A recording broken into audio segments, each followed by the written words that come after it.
Everyone, welcome to tube affairs.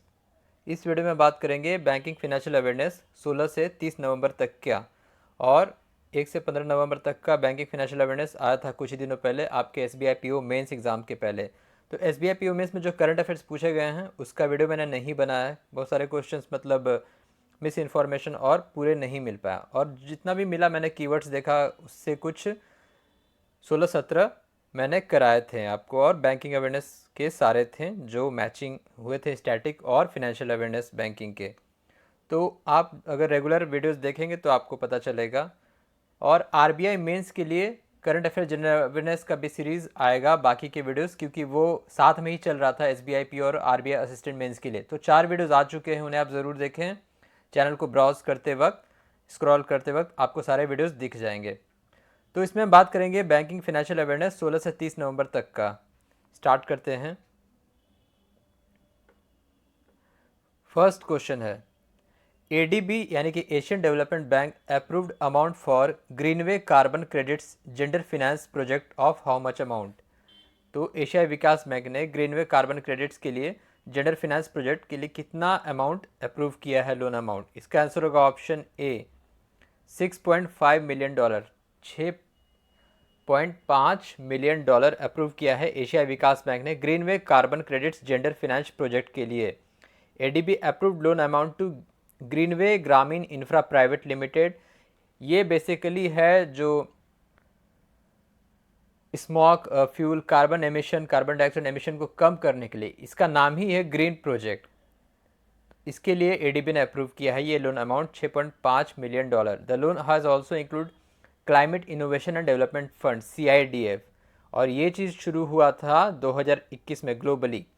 CIDF जो है climate innovation and development fund, CIDF ये शुरू हुआ था 2021 में। देखिए बारीकी से मैं सब कुछ बता दूंगा जो आपका एग्जाम में किसी भी तरीके का इन डिटेल क्वेश्चन नहीं छूटे। तो CIDF की शुरुआत हुई थी 2021 में। क्लाइमेट फंड होता है ये जो देशों को देता है बड़े बड़े बैंक, ग्लोबल जो फाइनेंशियल ऑर्गेनाइजेशन है उनके द्वारा। Carbon credit project will support rulers of Madhya Pradesh and Orissa distribution of cook stoves. इन्हें दिया जाएगा ऐसा कुक स्टोव जिसका ये इस्तेमाल करेंगी rural women to help reduce smoke fuel carbon dioxide emission. और एडीबी से दूसरा रिलेटेड न्यूज़ है, एडीबी ने अप्रूव किया है 500 million dollar for health care in Maharashtra. Maharashtra में हेल्थ केयर को और बेहतर बनाने के लिए एशिया विकास बैंक ने 500 मिलियन डॉलर का लोन अप्रूव किया है। एशियन डेवलपमेंट बैंक के हेड कौन है? मसात्सुगो असाकावा प्रेसिडेंट हैं। हेडक्वार्टर फिलीपींस में है और मेंबर कंट्रीज़ है 68, 68 मेंबर कंट्रीज़ है, जिसमें से एशिया के बाहर के भी मेंबर कंट्रीज़ हैं। नेक्स्ट है, which foreign bank based in India and UK export finance tied up for 100 million pound financing programme. कौन सा विदेशी बैंक जो कि भारत में स्थापित है और यूके एक्सपोर्ट फिनेंस ने टाई अप किया है 100 मिलियन पाउंड फिनेंसिंग प्रोग्राम के लिए? इसका आंसर होगा option B HSBC India. HSBC India और इसने पार्टनरशिप किया है यूके एक्सपोर्ट फिनेंस ने 100 मिलियन पाउंड फिनेंसिंग प्रोग्राम के लिए। जनरली बिजनेस के लिए और MSMEs के लिए ये टाई अप है। अगर हम पाउंड की बात करें तो पाउंड स्टर्लिंग का वैल्यूएशन क्या है इंडियन रुपी में? पाउंड स्टर्लिंग का अभी वैल्यू चल रहा है 104 रुपये 94 पैसे वर्तमान में। 104 रुपये 94 पैसे INR is equal to 1 pound.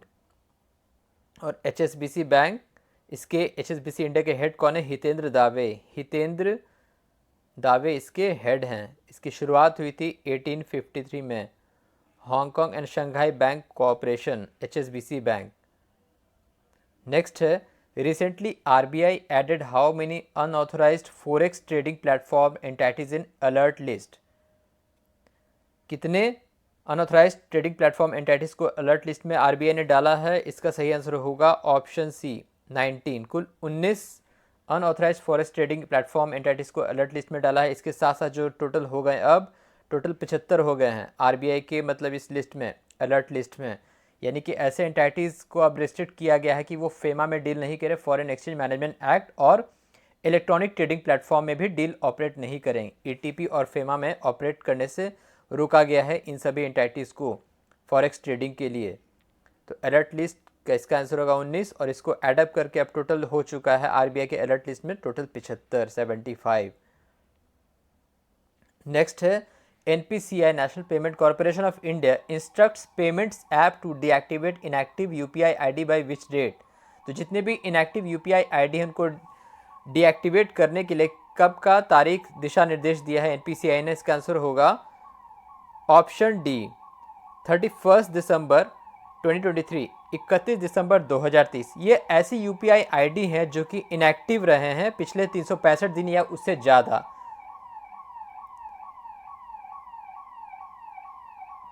Last 365 days उससे ज़्यादा जो ऐसे यूपीआई आईडी इनएक्टिव रहे हैं उनको बंद करेगा। तो अगर आप ये वीडियो देख रहे हैं, अगर आप कोई भी यूपीआई आईडी ऑपरेट नहीं किए हैं अपना 1 साल से ऊपर, तो उसे आप लॉगिन करें, यूज़ कर लें एक बार 31 दिसंबर के पहले। यूपीआई भारत में शुरू हुआ था कब? अप्रैल 2016 में। उस समय कौन थे आरबीआई गवर्नर? रघुराम राजन उस समय आरबीआई गवर्नर थे। 2016 में ही डीमोनेटाइजेशन भी आया था, लागू हुआ था। तो इसका आंसर होगा 31 दिसंबर 2023। नेक्स्ट है IRDAI insurance regulatory development authority of India sets up dash member task force to examine impact of DPDP digital personal data protection act 2003 insurance sector के लिए। तो कितने मेंबर का टास्क फोर्स IRDAI ने setup किया है? इसका आंसर होगा option B 11। IRDAI sets up 11 member task force जिसके हेड कौन है? रणदीप सिंह जगपाल, जो कि एग्जीक्यूटिव डायरेक्टर है IRDAI के, to examine the impact of DPDP digital personal data protection act 2023 insurance sector के लिए। तो इसका आंसर होगा 11। और इंश्योरेंस से रिलेटेड बीमा लोकपाल डे कब ऑब्जर्व किया गया? 11 नवंबर को जाता है। 11 नवंबर को बीमा लोकपाल डे ऑब्जर्व किया गया।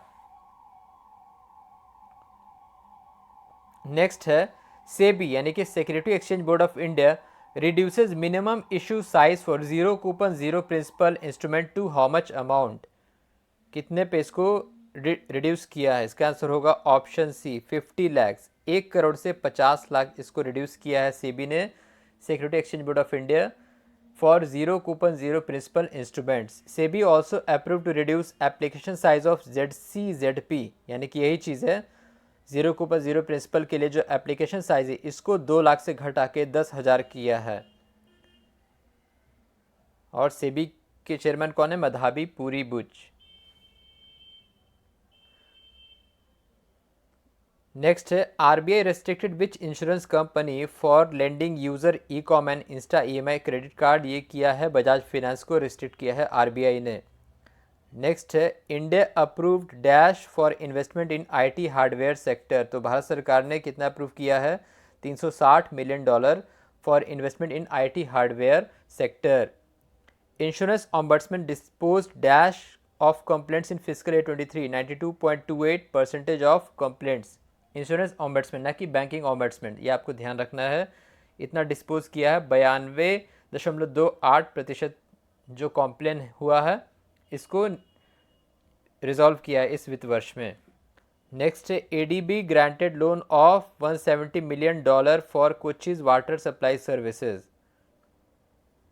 नेक्स्ट है which has become India's first depository to register more than 10 crore demat accounts. तो ये है CDSL central depository service limited. CDSL इसकी स्थापना हुई थी 1999 में। तो CDSL central depository service limited become India's first depository to register more than 10 crore demat accounts. तो ये था 16 से 30 नवंबर तक का बैंकिंग फाइनेंशियल अवेयरनेस। मेरा यही मोटो होता है कि आपको कम से कम ड्यूरेशन में सारा कुछ दिया जाए, इन्फॉर्मेशन और करंट अफेयर्स की चीज़ों को। और आप बाकी की वीडियोस चैनल पे ज़रूर देखें। So thank you.